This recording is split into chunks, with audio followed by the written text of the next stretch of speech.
یہاں ایک ایسی دکان ہے جس میں کوئی دکاندار نہیں ہوتا.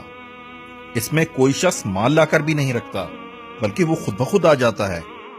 اس دکان کی کوئی حفاظت بھی نہیں کرتا لیکن یہ ہر قسم کی چوری اور ڈاکے سے محفوظ رہتی ہے. یہی نہیں بلکہ اس دکان پر بکنے والی اشیاء جس فیکٹری میں تیار ہوتی ہیں اس میں بھی کوئی کام کرنے والا نہیں ہے.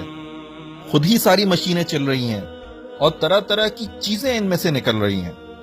اور تو اور ان مشینوں کی کوئی رکھوالی بھی نہیں کرتا، حتیٰ کہ اس پوری فیکٹری کا کوئی مالک تک نہیں ہے. میری بات تو خیر چھوڑیں، لیکن اگر یہ بات آپ کو دنیا کا بڑے سے بڑا فلسفی یا دنیا کی تمام یونیورسٹیز کے پروفیسرز مل کر بھی کہیں تو کیا آپ ان کا یقین کر لیں گے؟ یا آپ کا خیال یہ ہوگا کہ ان سب کا دماغ چل گیا ہے؟ اگر ایک چھوٹی سی دکان اور کسی فیکٹری کے متعلق آپ کا یہ خیال ہے تو یہ زمین و آسمان کی صورت میں اتنی زبردست فیکٹری جو آپ کے سامنے چل رہی ہے، جس میں یہ سورج اور چاند جو ایک نظام کے تحت چل رہے ہیں، جس میں سمندر سے بھاپیں اٹھتی ہیں، بھاپوں سے بادل بنتے ہیں، بادل کو ہوائیں اڑا کر زمین کے کونے کونے میں پھیلاتی ہیں، پھر ان کو ٹھنڈک پہنچا کر دوبارہ بھاپ سے پانی بنایا جاتا ہے، پھر وہ پانی بارش کے قطروں کی صورت میں گرایا جاتا ہے، پھر اس بارش کی بدولت مردہ زمین میں طرح طرح کے لہلہاتے ہوئے درخت نکالے جاتے ہیں، قسم قسم کے غلے، رنگ برنگ کے پھل پیدا کیے جاتے ہیں.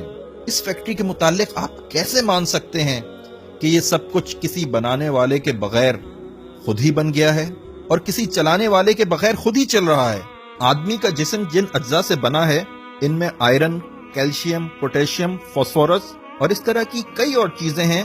یہ چیزیں جس پروپورشن میں ہمارے جسم میں موجود ہوتی ہیں اتنی ہی مقدار میں ان چیزوں کو جمع کر لیں اور جس طرح جی چاہے انہیں ملا لیں، آدمی کسی ترکیب سے نہ بنے گا.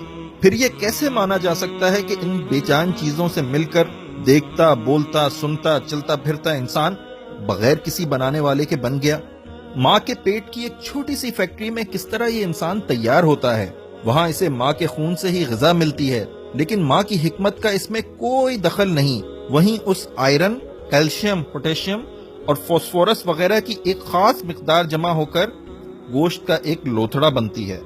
پھر جہاں آنکھیں بننی چاہیے وہیں آنکھیں بنتی ہیں، جہاں کان بننے چاہیے وہیں کان بنتے ہیں، جہاں دماغ بننا چاہیے وہیں دماغ بنتا ہے، اور جہاں دل بننا چاہیے وہاں دل بنتا ہے. ہڈی اپنی جگہ، گوشت اپنی جگہ، غرض اس فیکٹری میں ایک ایک پرزہ اپنی اپنی جگہ پر ٹھیک بیٹھتا ہے. پھر اس میں جان پڑ جاتی ہے، دیکھنے اور سننے کی طاقت، چکھنے اور سونگنے کی طاقت، بولنے اور لکھنے کی طاقت، سوچنے اور سمجھنے کی طاقت، اور نہ جانے کتنی بے حد و حساب طاقتیں اس میں بھر جاتی ہیں. اس طرح جب انسان مکمل ہو جاتا ہے تو پیٹ کی وہی چھوٹی سی فیکٹری جہاں 9 مہینے تک وہ بن رہا تھا خود اسے باہر دھکیل دیتی ہے. اس فیکٹری سے ایک ہی طریقے پر لاکھوں انسان روز بن کر نکل رہے ہیں، مگر ہر ایک کا نمونہ جدا ہے، شکل اور رنگ جدا، آواز، قوتیں اور قابلیتیں جدا، طبیعتیں اور خیالات جدا، اخلاق اور صفات جدا. یہ ایک ایسا کرشمہ ہے جسے دیکھ کر عقل دنگ رہ جاتی ہے. اس کرشمے کو دیکھ کر جو شخص بھی کہتا ہے کہ یہ کام کسی زبردست حکمت، زبردست قدرت، زبردست علم اور بے نظیر کمالات والے اللہ کے بغیر ہو رہا ہے، یہ ہو سکتا ہے، یقیناً اس کا دماغ درست نہیں. اس کو عقل مند سمجھنا عقل کی توہین ہے.